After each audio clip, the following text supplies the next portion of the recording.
Hello po sa inyong lahat mga ka-crypto. Ako po si Pinoy Crypto Trader at sa video na ito ay pag-uusapan po natin ang posibilidad na sumabog si Dogecoin ngayong June 2025. Sapagkat ayon po sa mga technical analyst, posibleng tumaas daw ang presyo ni Dogecoin sa kabila ng pababang galaw ng kabuuang crypto market. May mga nagsasabing aabot po siya sa presyong 0.34 at meron pang mas bullish na prediction na kaya pa raw niyang lumagpas sa presyong $3. Hindi lang yan. Tumaas din ang kanyang social volume ng 12% sa loob lamang ng 24 oras. Pero ano nga ba ang ibig sabihin nito at paano po ito makakaapekto sa atin bilang mga Pinoy crypto traders at investors ni Dogecoin? Kaya yan, bago po tayo magpatuloy ay pakibasa na lamang po muna ang disclaimer dito sa ibaba ng ating screen. At ayan, simulan po natin sa kung bakit inaasahan ng mga analyst na tataas ang presyo ni Dogecoin. Una ay may mga kilalang analyst na nagbigay po ng bullish o positibong forecast para kay Dogecoin. Ayon kay Oliver Maximus, isang analyst sa platform na X, posibleng umabot ang presyo ni Dogecoin sa presyong 0.34 ngayong June 2025. Pero para mangyari ito, may ilang kondisyon na kailangan daw na matupad. Ang sabi po ni Maximus, kailangang bumaba muna ni Dogecoin sa tinatawag na swing low o pansamantalang pagbaba ng presyo bago po ito muling tumaas. Kapag naabot na raw ang support level sa ilalim ng descending parallel channel, saka pa lang ito magkakaroon ng bounce pataas. Dito, pwede na raw itong magdoble. Pwede na raw magdoble ang kanyang presyo at maabot ang 0.34 na price level. Sa madaling salita ay kailangan munang dumaan ni Dogecoin sa adjustment o consolidation bago ito biglang magpakitang gilas. Ayan, meron po siyang ibinahaging chart dito. Weekly chart time frame po ito ng Doge USD. Ayan. Ngayon ay pwede bang magawang lampasan ni Dogecoin ang presyong $3?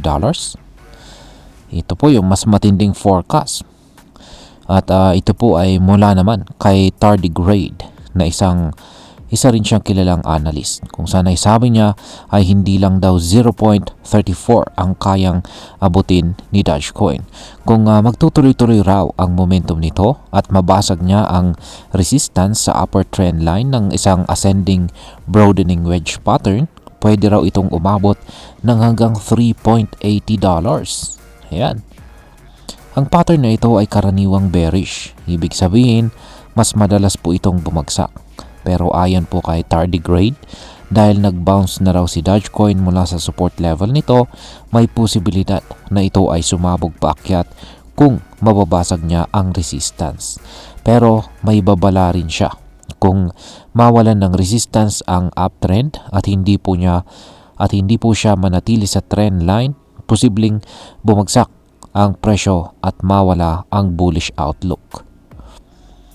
Ngayon ay pag-usapan naman po natin ang pagtaas ng social volume ni Dogecoin. Isa sa mga pinaka-importanting metrics na binabantayan ng mga analyst ay ang tinatawag na social volume, kung saan ay sinusukat ng sentiment. Sa loob po ng 24 oras ay tumaas ng halos 12% ang social volume ni Dogecoin. Ibig sabihin ay mas maraming tao ang pinag-uusapan si Doge sa social media, forums at iba pang online platforms. Mula 229, umakyat po ito sa 256, isang malakas na indikasyon na dumadami ang interest at saka hype kay Dogecoin. Para sa mga meme coins tulad ni Doge, napakalaking bagay ng ganitong social buzz dahil dito kadalasang nanggagaling ang mga biglaang price rally. Kahit pa nasa fear zone ang market ayon sa Fear and Greed Index, si Dogecoin ay patuloy na pinag-uusapan. Isa po itong senyales na maraming traders ang naghahanda sa posibleng pump ng presyo. Ngayon ay bakit may nagbebenta pa rin ng Dogecoin? Sa kabilang banda, ayon po sa analysis ng CoinGape, may mga Dogecoin whale o malalaking holders na nagbebenta ng Doge sa mga exchanges. Sa loob lamang po ng 2 araw, mahigit 60 million na Dogecoins ang naibenta. Karaniwan, ginagawa ito ng whales kapag inaasahan nilang magkakaroon ng short-term crash. Pero pagkatapos nito, kapag bumaba na ulit ang presyo at tumama sa tinatawag na local bottom, dito naman po sila bumibili ulit at sinasamantala ang price recovery. Ang ganitong galaw ng whales ay normal po sa market cycle. Hindi ibig sabihin nito ay masama ang future ng coin. Minsan nga, ito pa ang senyales na may malaking galaw na paparating. Ngayon ay pag-usapan na po natin ang posibleng epekto nito para sa atin bilang mga Pinoy crypto traders at investors ni Dogecoin. Ayan, para sa atin, ang balitang ito ay mahalagang bantayan. Una, may oportunidad na kumita tayo rito kung makapasok po tayo sa tamang presyo bago maganap ang bull run. Kung totoo po ang prediction na aabot itong si Dogecoin sa presyong 0.38 ngayong June 2025, malaking potential return ito mula sa kanyang current price na nasa 0.18. Pero wag po nating kalimutan na mataas po ang volatility ng crypto, lalo na pagdating sa mga meme coins. Kaya dapat ay palaging may risk management at wag po tayong basta-basta mag-all in. Ugaliin po natin na mag-research, magbasa ng technical at saka fundamental analysis at higit po sa lahat, alamin natin ang ating sariling risk appetite. Sa mga baguhan pa lamang sa crypto, tandaan po natin na hindi po sapat ang hype o social media buzz para gumawa ng desisyon. Maging responsable po tayong lahat sa ating investments.